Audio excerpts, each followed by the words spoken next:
Afgelopen jaar meer meldingen bij het Antidiscriminatiebureau. En daar zitten ook hele bijzondere bij.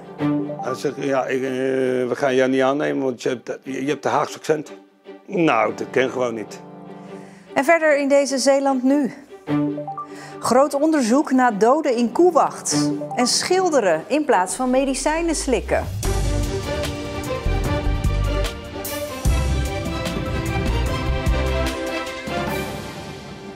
Goedenavond. We beginnen met Koewacht. Daar is vanmorgen een dode gevonden en er is direct een groot politieonderzoek opgestart. Vlak bij de grens met België aan de Emmabaan is een flink gebied afgezet. Volgens de politie kunnen zich in dat hele stuk sporen bevinden. Forensisch rechercheurs doen onderzoek, er wordt buurtonderzoek gedaan door agenten en er is een drone de lucht ingegaan. Het onderzoek leek zich te richten op een elektriciteitshuisje en rond een grote boom vlakbij dat huisje. Verslaggever Lonneke de Klerk is in Koewacht. Ja, Lonneke, is er inmiddels al wat meer bekend over de doden? Nou, de politie is nog steeds bezig met onderzoek. Dat duurt inmiddels zeker al een uur of 4, 5. En zolang dat onderzoek loopt, willen ze nog niet vertellen of het gaat om een man of een vrouw. En ze willen ook nog niet kwijt hoe die persoon precies om het leven is gekomen. Maar dat er sprake is van een misdrijf, dat staat vast. Nou, in principe houdt de politie alle scenario's nog open, maar het gedeelte van de Emmabaan hier achter mij is wel afgezet en aangemerkt als een plaatsdelict. En daaruit kunnen we toch wel concluderen dat de politie rekening houdt met een misdrijf. En hoe lang blijft het onderzoek daar nog doorgaan? Enig idee? Nou, nu zijn ze in ieder geval nog steeds bezig. Er lopen nog wat mensen in witte pakken om sporen te verzamelen. En ook in het dorp is vanmiddag onderzoek gedaan. Buurtbewoners zijn ondervraagd en er zijn overal camerabeelden opgevraagd van bijvoorbeeld deurbellen om meer informatie te verzamelen. Maar op echte concrete informatie zullen we dus nog even moeten wachten. Dankjewel, Lonneke. En als er ontwikkelingen zijn rondom deze zaak, dan leest u dat uiteraard in onze app of op omroepzeeland.nl. Het afgelopen jaar hebben meer mensen zich gemeld bij het Antidiscriminatiebureau Zeeland dan het jaar ervoor. In totaal 162. Vandaag op de dag tegen discriminatie spreken we met een van die melders, Robert-Jan Habig uit Terneuzen. Hij mocht op sollicitatiegesprek komen bij een Zeeuwse uitvaartorganisatie, had een leuk gesprek, maar werd afgewezen om een wel heel bijzondere reden. Hij zegt, ja, we gaan jou niet aannemen, want je hebt de Haagse accent. Nou, dat ken gewoon niet.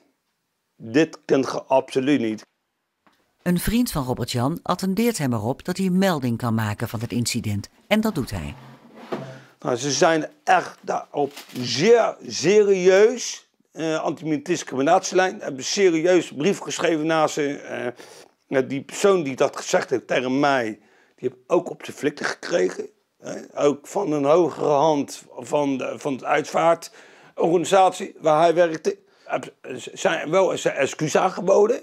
Dat wel, dat ervaar ik. Maar ik vind het nergens omslaan. Goh, wat discriminatie gewoon. Robert-Jan, die al 17 jaar in Zeeuws-Vlaanderen woont, heeft zich goed aangepast aan zijn omgeving, vindt hij. Maar aan dat Haagse accent is weinig te doen. Ik ken niet. Ik blijf een Hagenees. Ja, en zo ben ik geboren. En zo is het. Ja, wat doe je eraan? Je kan niet veranderen als jij in Zeeland woont, in Friesland, en je komt hier naartoe en je kan je omschakelen. Ken je gewoon niet. Nog altijd heeft Robert-Jan geen baan gevonden die bij hem past. Al staat hij daar wel voor open. Als ik in de uitvaart een baan kan zoeken, ja, dan doe ik dat. Weet je hoe waarderend dat is voor iemand, een dierbare die overleden is. En je brengt die kist naar de laatste rustplaats voor jouw geliefde. En dat is heel speciaal. Ik praat erover verder met Mercy Kamermans. Ja, dit is een bijzondere zaak, afgewezen worden om je accent. Dan zijn er in totaal 162 meldingen binnengekomen bij het Antidiscriminatiebureau. Is dat nou veel? Ja, als je het vergelijkt met 2021, dan is het in ieder geval een toename. Want toen waren er 151 meldingen binnengekomen. het is natuurlijk altijd lastig te zeggen, hoe komt dat nou? Het antidiscriminatiebureau denkt dat dat te maken heeft ook met de coronaperiode. Toen zijn we ons allemaal heel erg bewust geworden van discriminatie. Hè? Bijvoorbeeld wel ingeënt, niet ingeënt, ongelijkheid die daar ontstond. En ja, dat kan nog een beetje naeilen. Ja, en discriminatie is natuurlijk ook heel breed. Geslacht, leeftijd, afkomst. Waar gaan de meeste Zeeuwse meldingen over? Ja, dat is ook wel opvallend. De meeste meldingen afgelopen jaar gaan over discriminatie op grond van ras, dus racisme.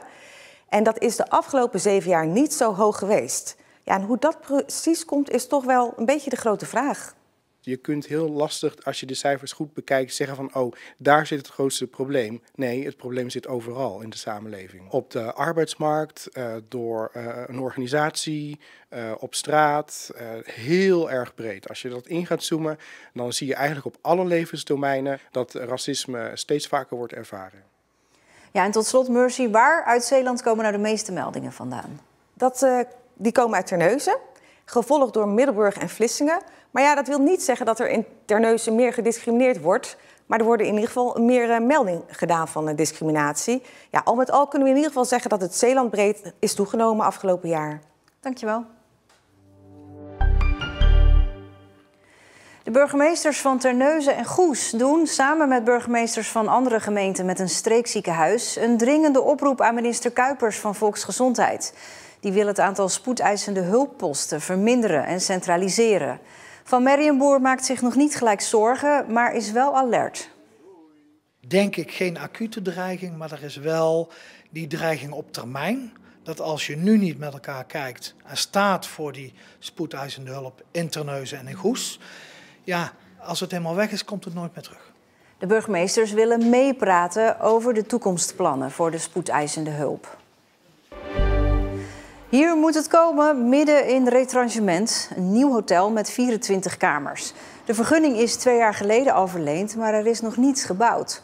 Oorzaak is de weerstand onder de bewoners. Vandaag lichten ze hun bezwaren nog een keer toe bij de bestuursrechter met behulp van deze maquette. Om kort te gaan, het is zowel qua omvang als qua formule is het veel te kolossaal voor zo'n heel klein plattelandsdorpje. De omvang is buitensporig.